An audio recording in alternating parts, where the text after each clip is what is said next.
Well, good morning, everyone. Welcome to Hope Church. Everyone watching online, we are so glad you're here. To everyone in the room, I'm excited you can be here for part 2 of our series, Recovery Road. If you're new here, my name is Jason.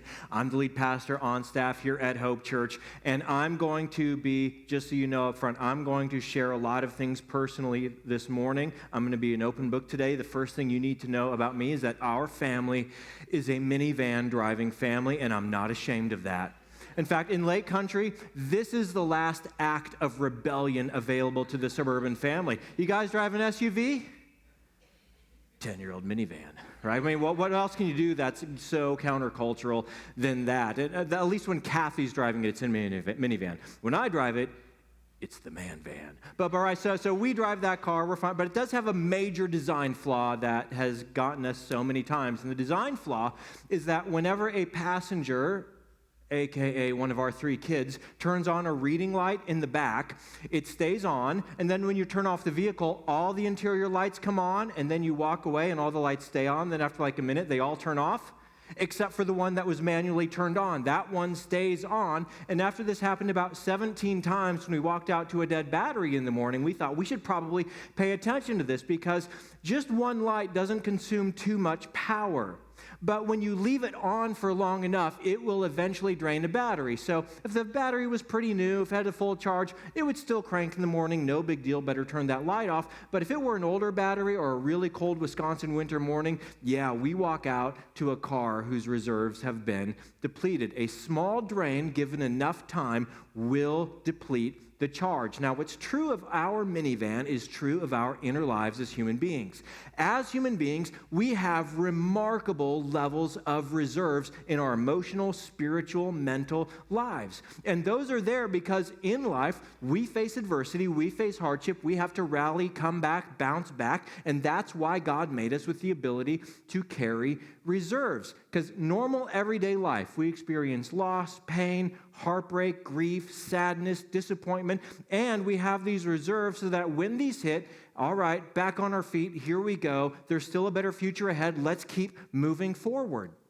But unfortunately, over the last few years, in addition to the normal losses of life that drain our reserves, we've taken that up a level. We've layered on top of that things like COVID-19 and political polarization and the Great Resignation and masks and quarantines and school closures and people arguing online about all of these things as they happen, and Roe v. Wade and the Supreme Court. Everything we've gone to has been a drain on our reserves. And as human beings, if we allow our inner lives to become depleted, that's when things break inside of us. And for the last years, we have seen example after example in everyday life of people around us who let their reserves become depleted, and then they start acting and behaving in ways that are not healthy or helpful for them or for anyone around them. And we felt that in our own souls as well. And it's not just that we want to replenish our reserves so that we don't get too empty and things go wrong inside of us. As human beings, we were made to live with full reserves. That's where the joy is in life. That's where the energy is in life. That's where we live lives of optimism and confidence. That's where we thrive and flourish. And that's why we're talking about this in church. It's not just that you don't want to become depleted and experience that kind of life. God made you. He loves you. He made you in His image, and He made us to flourish as His creation, as humanity. And He made us to live and lean into the joy and optimism and celebration of this life that He gave us, this life that He gave to you. So what we're doing in this series is we are learning how to replenish the reserves of our inner lives after a season that we've had to dip into our reserves over and over and over again. But we're not going to be able to do that until we address the problems that are draining our batteries. See, if I went out to my minivan on a cold morning and, oh no, it won't crank, one of the kids left a light on, and I charge up the battery and I give it a full charge, but I don't turn the light off, you would say, dude, what are you thinking? Yeah, you filled it up, but it's only going to empty again. You have to turn the light off, then you can sustain your charge. Or if you have a bucket and you want to fill it with water, but there's a hole in the bottom, you can fill that thing to the brim, but it's going to empty out again because you need to patch up the hole before you can fill up that bucket. In the same way, in your emotional, spiritual, mental life, there are holes in the bottom of our buckets. There are things draining the battery on our reserves. And until we deal with that, it doesn't matter what you put into your inner life, it's going to drain right out. So today, we're going to talk about how to patch up the holes in the bottom of your soul. And the number one thing draining our reserves is anxiety. Now, we all know what anxiety feels like, but maybe we don't stop and think about and define what anxiety actually is. So here's what anxiety is and the purpose for it. Anxiety is a general threat detection emotion. This is the part in your brain that looks out, scans the horizon, scans the future, and says, are there any threats we need to prepare for? That's anxiety. Now, anxiety is a little bit different than fear. In fact, in the DSM-5, it describes the difference between these two emotions that are obviously related but distinct. Fear is the emotional response to real or perceived imminent threat, whereas anxiety is anticipation of future threat. Okay, so fear has an important purpose. Fear says, there's a threat, take action. There's a snake, you feel fear, take appropriate action. Okay, there's a car swerving into your lane, you feel fear, take appropriate action. Dude, you left your dirty socks out again, and your wife said, if you leave your socks out one more time, and now she sees them, you feel fear, take appropriate action. That's the purpose of fear. And it serves us.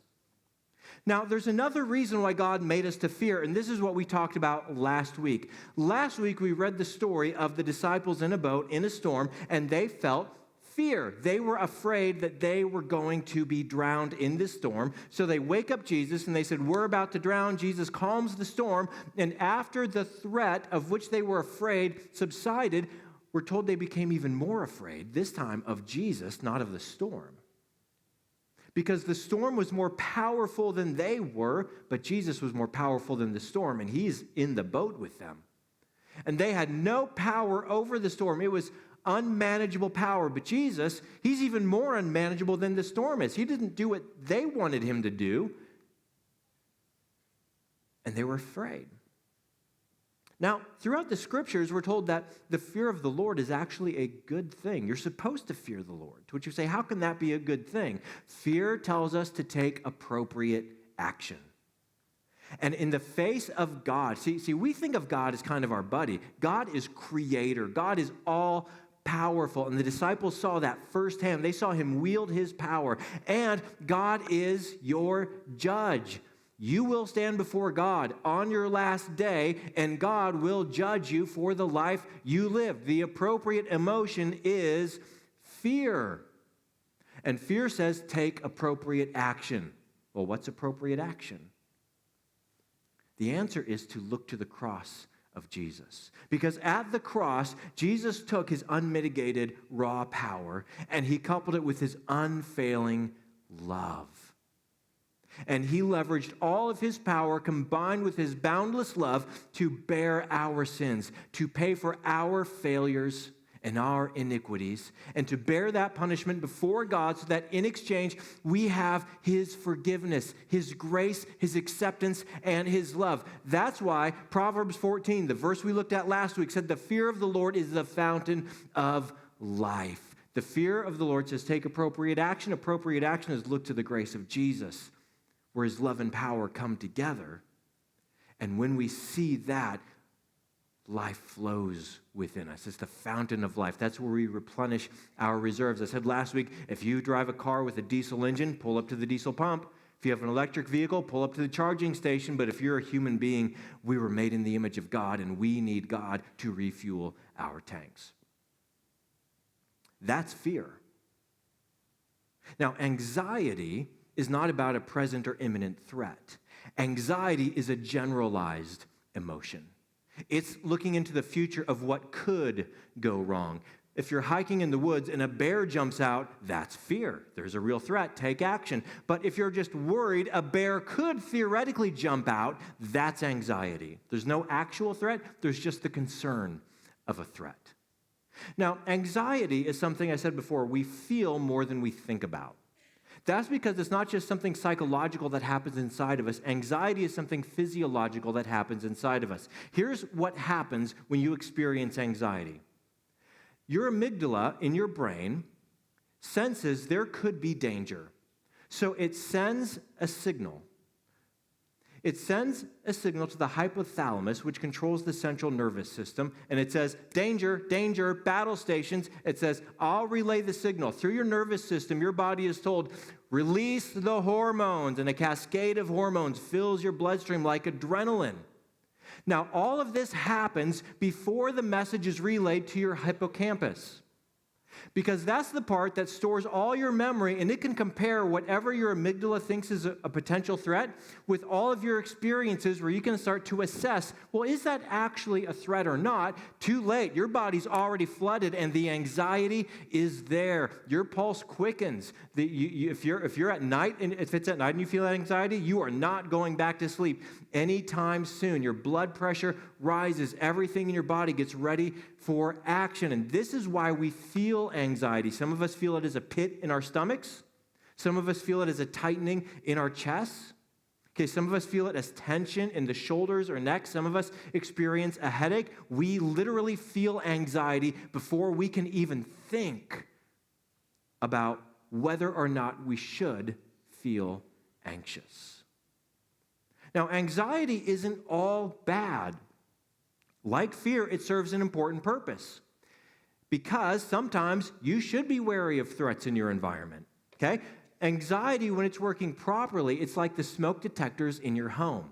They're just kind of quietly operating in the background, looking for danger, and if there is any, they alert you. Hey, there's danger here. But miscalibrated anxiety is like the smoke detectors in my home. The smoke detector in our kitchen is so sensitive. If somebody cooks toast for 3 seconds too long, it fires and it says, fire, fire, fire. But it's not enough to do that alone. It sends a signal to all the smoke detectors in our house, just like happens in your central nervous system. Now they're all shouting, fire, fire, fire. If I'm in my basement office working and the smoke detector goes off, do you know what my first thought is? Someone's cooking toast. Now, God forbid they burn the toast. I don't know what would happen in the fire. It might relay to the fire department, but it is so sensitive, it's miscalibrated. And because it's miscalibrated, it's disruptive. That's what anxiety does in your life. When your brain is signaling things are a threat, when there's no actual real threat to your well-being, that's disruptive to your physical, emotional, spiritual, mental health. That's one problem with anxiety. The other problem with anxiety is when we sustain it for too long. Okay, if it turns on and it doesn't turn back off, that'd just be like a fire. Actually, it's like the fire detector that has the dead battery at 2 a.m. So you want to make $1 billion, you create a fire detector that the batteries only die at 2 p.m., okay? But when they go off at 2 a.m. and beep, it's just like this disruptive thing. That's anxiety that never turns off. That's anxiety that we sustain. That's like the battery in our minivan.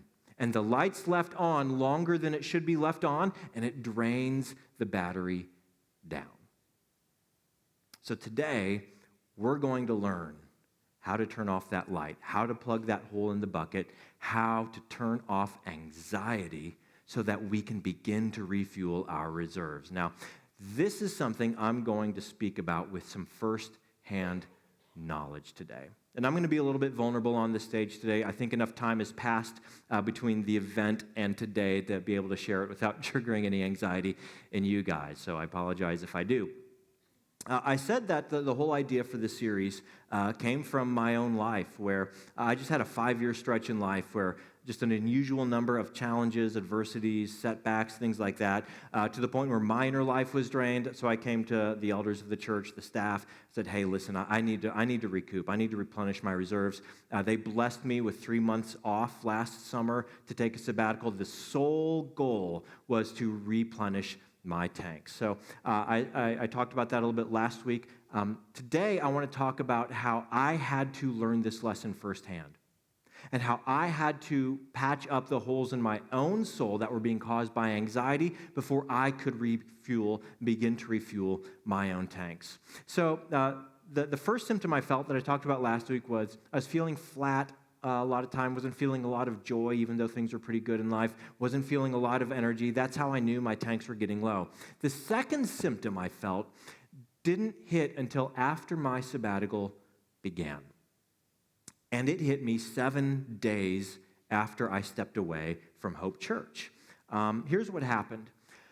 I didn't want to be the guy who disappeared, no one can see me or know I'm alive for 3 months. When I'm on sabbatical, I'm like, my friends go to church here. I love our staff. We're tight. We get along awesome. We have fun together. It's a fun place to work around here.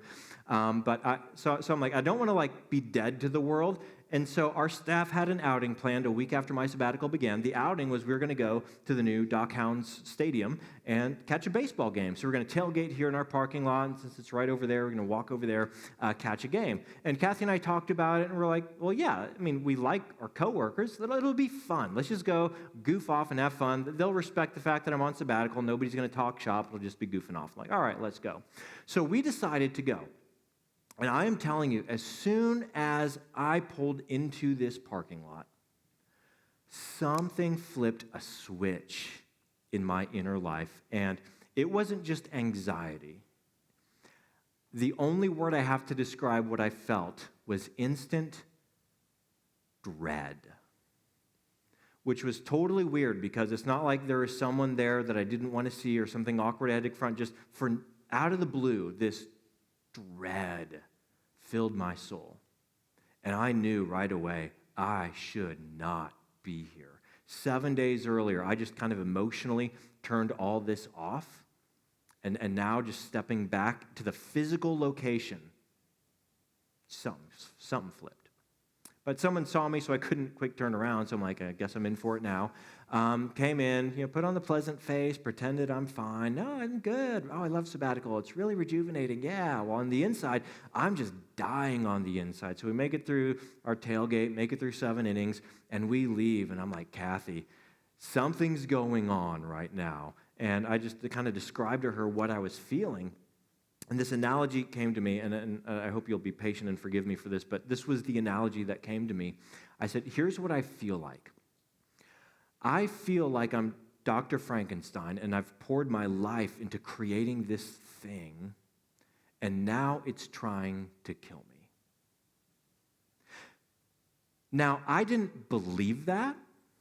I didn't think that. But I absolutely felt that. So I'm like, I need to figure this out now. And so I started figuring out, what is this feeling? What are the roots of this? What's going on? And my first thought was, maybe I'm not supposed to be a pastor anymore. Maybe God called me to be a pastor for a season of my life, and maybe that season is over now. So that's where I started, trying to figure that out. And long story short, through prayer, discernment, I'm like, no, I'm still supposed to be a pastor. I really believe God's gifted me, called me, put me here to be a pastor. That's my role. Then came the harder question. The harder question was, well, maybe I'm not supposed to be Hope's pastor anymore. And this was a question I did not want to ask, to be perfectly transparent. If I'm having this emotional reaction to driving onto the campus at Hope Church, maybe I'm not supposed to be Hope's pastor anymore. But after prayer and discernment, I realized, no. When I moved here, every cell in my body said, you're supposed to be here. Now, depending on your faith background, maybe you think God called me here. Maybe you think I had intuition, whatever it is. I believe God called me here. Nothing has released me from that. Everything inside me said, no, you're still supposed to be here. Like, okay, well, what's going on then? 2 things were going on. Number one was that exhaustion that I mentioned last week. When the tanks are depleted, your emotional and spiritual and mental life are not functioning on a fully rational and healthy, thriving level. But the second thing that was going on was this. All of us operate with a certain amount of anxiety in life. And not all anxiety is bad. In fact, a little anxiety helps with performance. If you have a test coming up, or if you have a presentation to give, or whatever you do, a little anxiety sharpens your focus and gets you in peak performance mode. That's a good thing. Well, I was carrying so much of that along with some unhealthy anxieties. When I walked away, I put it all in a closet and closed the door and said, I'm not going to think about that for a little while. But when I drove back here, all of a sudden, all of them triggered at once. And it was an overwhelming experience in my inner life. And I said, okay, now I know what I have to deal with. And I was instantly actually very grateful I experienced this only 1 week into my sabbatical, because I suddenly knew with crystal clarity what I needed to figure out. And what I needed to figure out was how to deal with the drain on my battery, this anxiety. And what I learned and begin to practice is what I'm going to show you today. And the good news is it's not complicated. It's accessible to all of us. You can begin to do this right away. It will take some time, and it will absolutely take thoughtfulness, but I'm going to show you, and this is what I love the most, what I'm going to show you today, the most recent medical data shows that the spiritual approach to dealing with anxiety is every bit as effective as antidepressants, but without any side effects. Now, disclaimer, I'm a pastor. I'm going to show you the spiritual approach. And we are not going to be simplistic. I don't want to be a reductionist and say, just do the spiritual thing and pray and all your anxiety will go away. Get off your medication. Stop seeing your therapist. No. I don't want you to change a thing in your life. Don't change your medication if you're on medication. Don't stop seeing your counselor if you see a counselor. I'm going to add a tool to your belt today on how to take a spiritual approach to dealing with anxiety, because Jesus taught it is absolutely something you can push back on. Here's what Jesus said in John chapter 14. He said, do not let your hearts be troubled and do not be afraid. Now, we understand fear. That makes sense. When he says, but don't let your hearts be troubled, that's talking about anxiety. He said there's fears, don't let yourself be afraid, but there's also a troubled heart. But what he said is fascinating. What did he say? Do not let your hearts be troubled. You're like, Jesus, you don't understand. You don't understand my boss. You don't understand my family. You don't understand what I'm going through. Okay, Jesus said, no. You let anxiety live in your heart. Yes, it's just triggered. That's part of how I made you, but you're the one who lets it live there, and you can push it out of your house. You say, well, how would we do that? I'm going to show you 4 verses that paint the picture for us. First one is from Jesus in Matthew chapter 11. He said, come to me, all you who are weary and burdened, all of you whose reserves are depleted, all of you who have a drained battery. He says, come to me if you're weary and burdened, and I will give you rest. I will replenish your soul. I will refuel your inner life.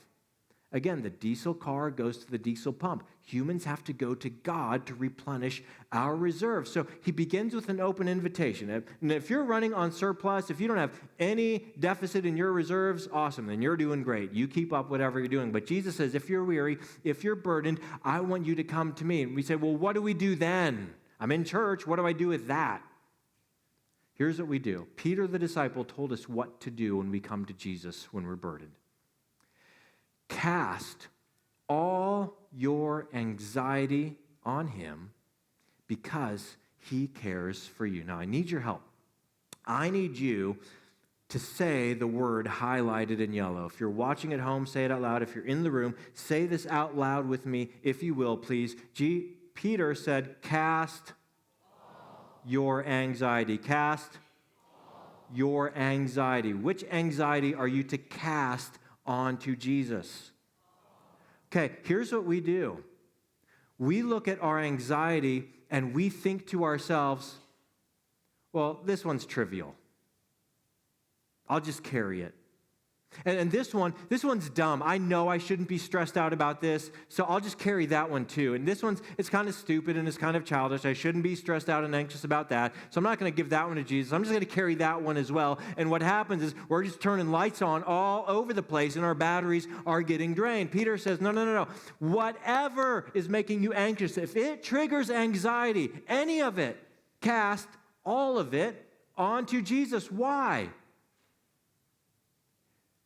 He cares about you.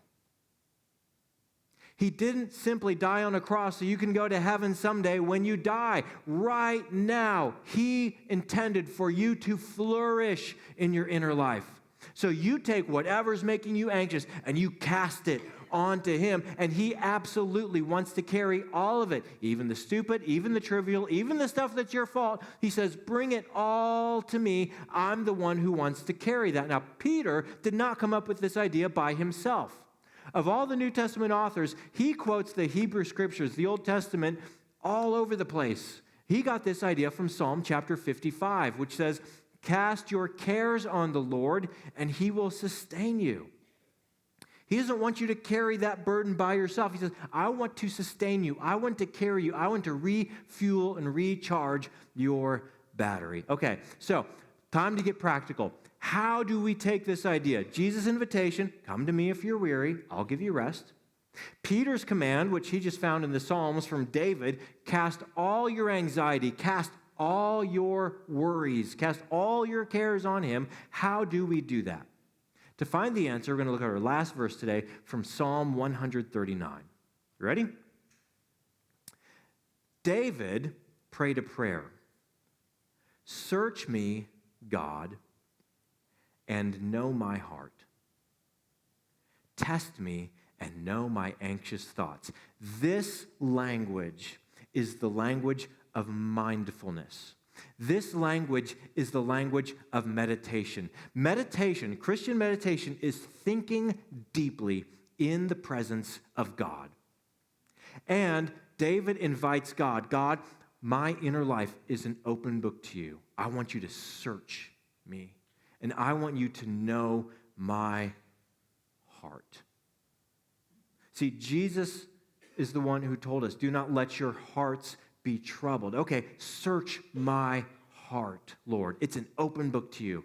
Test me and know my anxious thoughts. If there's anything in my head that is anxious, God, I want you to see it and I want you to reveal it to me. This is the language of thoughtful, mindful meditation.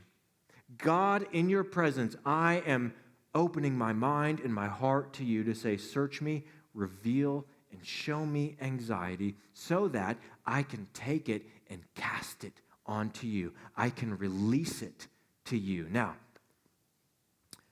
this summer, that's what I began to do. I began the practice of mindfully, in meditation, releasing my anxiety and cares to Jesus. Now, here's what's really cool. I didn't know this at the time. I'm just like, Scripture says that I'm going to do it. I need to deal with this anxiety that I've been carrying beneath the surface. 2 months ago, the results of a medical clinical study were released in the Journal of the American Medical Association. You can read this report online, everything they did with the study. And what the study showed was that when they treated adults with anxiety disorders, and they had 2 control groups. One got medication, one practiced meditation. The group that practiced meditation had results that were equal to the group that was on medication. Here's what the results said. In this randomized clinical trial of 276 adults with anxiety disorders, 8-week treatment with mindfulness-based stress reduction. Now, this isn't even Christian. This is just general, let's be mindful. Let's be aware of our thoughts and what's in our hearts. 8-week treatment with mindfulness-based stress reduction was non-inferior to escitalopram. I always mess that up. Escitalopram. Escitalopram is the generic version of Lexapro, a very commonly prescribed anti-anxiety medication. And what we're learning is that mindful meditation is equal in effectiveness to one of the most commonly prescribed anti-anxiety medications. And 2,000 years ago, Peter said, cast your anxiety on God because he cares for you. And 3,000 years ago, David said, cast all your anxiety on the Lord and he will sustain you. And Jesus himself, the night that he was betrayed, went to his Father in heaven and he said, my soul is overwhelmed with sorrow to the point of death. And he went to his Father in heaven for strengthening. So that's what I began to do. I'm going to tell you about my experience of it, because I hope it's encouraging for you. 3 to 4 times a day I did this at first, because I worked through it with my counselor. I'm like, let's put the plan together. Let's figure this out. And I would pray, search me, O God, and know my heart. Test me and know my anxious thoughts. And at first, it was the loud anxieties clamoring for attention. Now, in your life, you already know what the loud ones are, don't you? They're shouting at you all the time. For me, it was the burden of feeling responsible for the well-being of an entire church full of people, a growing church. It was, the stuff we all deal with family concerns and things like that. It was just the loud ones. I said, okay, Jesus, I release this to you. I'm carrying this anxiety. I'm casting it on to you. I'm giving it to you. Jesus, I'm giving everyone and everything to you. All my anxious thoughts, everything in the news, everything that's going on, I just release it to you, Jesus. And here's what happened. Over the next couple of weeks, I experienced something.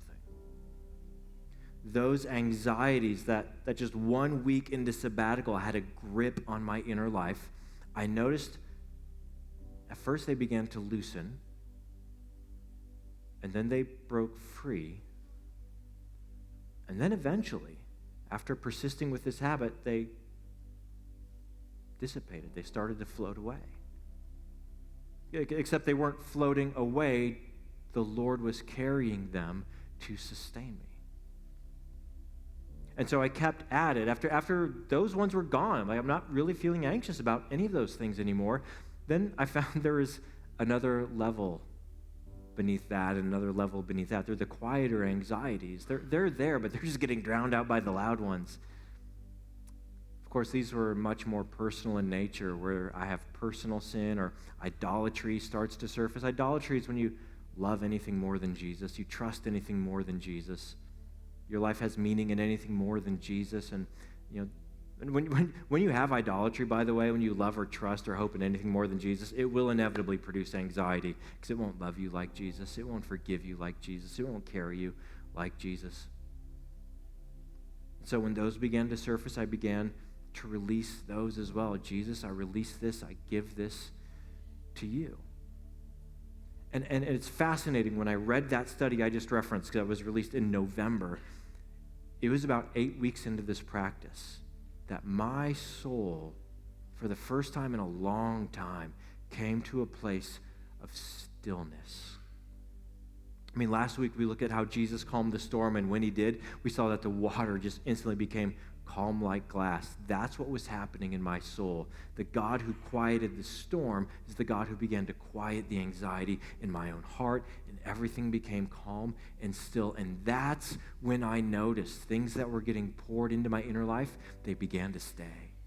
And the tanks began to refuel, and I began feeling joyful and excited and optimistic. It was 2 months into my sabbatical. I could finally start thinking about coming back to be Hope's pastor and be excited about what's coming up, because before I left, just so you guys know, we planned the next season, and the next season at Hope, it's exciting. We're going to start talking about it in February. Don't miss a single Sunday of February, because we're going to talk about what's next and how we're all going to be part of it, and I'm just geeked for it, but I wasn't ready for that emotionally or spiritually or mentally until I patched up the holes in my soul. So today I'm going to give you an exercise. And I'm going to plead with you to begin to practice this, because the next 2 weeks, we're going to stack 2 more habits on this. It's going to be like a Lego tower, but this is the base. And I am asking you at least twice a day to find a quiet place. Maybe you want to light a candle. Maybe you want to put on what you find is relaxing music. That's something that'll help you focus and think and meditate and be mindful, where you can pray, "Search me, God, and know my heart. Test me and reveal any anxious thoughts." And I want to just walk you through that right now. So we're going to close my time on the stage with just a moment of meditation. So I'm going to ask you to, if whatever helps you focus. If you close your eyes, I'd encourage you to close your eyes, look down. If staring at me helps you focus, fine. Stare at me, I don't care. But this is about you being still in the presence of God to cast your anxiety on him. So let's close our eyes and begin. Take some deep breaths.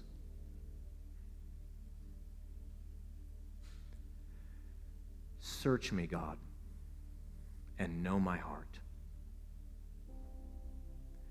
Test me and know my anxious thoughts.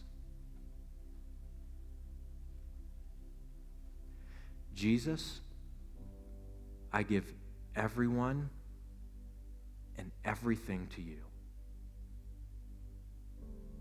Everyone and everything.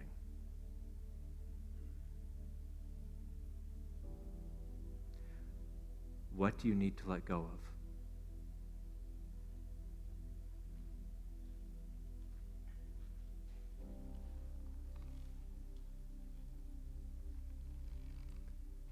Jesus, I give you all my anxiety, all the news, all the stress, and I release them to you. I cast them on you, and I ask that you will sustain me. And I pray this in your holy name. Amen. Well, hello everyone. My name is James and I'm Hope's Digital Media Director, and we just wanted to say thank you for checking out that last video. If that content was helpful for your life, please let us know by hitting the like button, and be sure to subscribe to our channel. That way you get notified every time we post new content and when we go live. We do have a live stream service every Sunday morning at 9:25 a.m. Central right here on YouTube. We have a growing online community and we would love for you to come and be a part of it. And if you have any more questions about us here at Hope Church, be sure to check out the links down below.